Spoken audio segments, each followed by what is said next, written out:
Shalom Aleichem à toutes et à tous. Deux parachutes cette semaine encore, Acharemot et Kedoshim. Dans Kedoshim, Akadosh Baruch Hu s'adresse à Moshe et il lui dit Daber kol adat bnei Israël. Parle à toute la communauté des enfants d'Israël et dis-leur Kedoshim tiyu, soyez saints, ki kadosh ani Hashem Elohechem, parce que je suis moi saint, dit l'Éternel votre Dieu. Midrash rapporte que Akadosh Baruch Hu a rajouté soyez saints, car je vous ai sanctifiés pour moi avant même la création du monde. Que vient ajouter le Midrash en précisant que cette Kedusha, cette sainteté, mal traduction, est antérieure à la création du monde.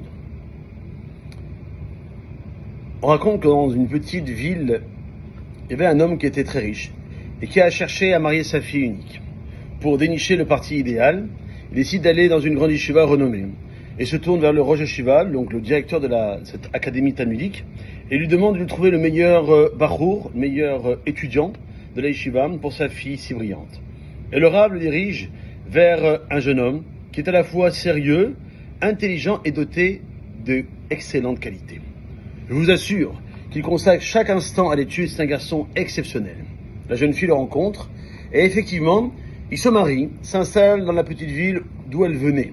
Pourtant, quelque temps après le mariage, le beau-père est assez contrarié. Il a beaucoup investi pour le jeune couple, mais il s'aperçoit que son gendre n'est pas si assidu. Il étudie bien quelques heures chaque jour, mais c'est bien en deçà de ce qu'espérait son beau-père. Il essaie donc d'aller le voir pour éclaircir cette situation. Le jeune homme est un peu étonné de ce qu'on lui reproche. Ne suis-je pas celui qui étudie le plus de tout le village, alors que les habitants ici consacrent 1 à 2 heures de leur temps à l'étude chaque semaine? Moi, je m'y attelle au moins autant chaque jour. Est-il plus sérieux que moi dans tout le village? Le beau-père qui a compris le malentendu et lui explique alors, rappelle-toi à cette époque où tu étais à la yeshiva. Là-bas, chaque minute de ta journée était consacrée à la Torah.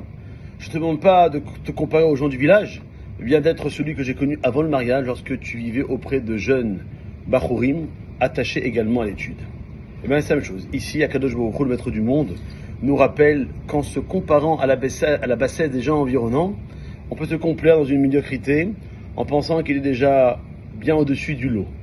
Akadosh Baruch Hu nous rappelle alors qu'il nous a choisis avant même la création du monde. Ce qu'on attend de nous ne dépend pas du niveau de la génération, mais bien du niveau, si j'aime pas trop le mot là, mais on va le utiliser, mais bien du niveau que l'on peut réellement atteindre. Et donc chacun d'entre nous, on a des moyens pour pouvoir faire ce que l'on doit faire, et c'est comme ça qu'à 120 ans, nous serons jugés. La fin justifie les moyens, c'est pour la société occidentale. Dans la Torah, c'est le contraire. C'est les moyens qui justifieront la fin. Passez une bonne journée.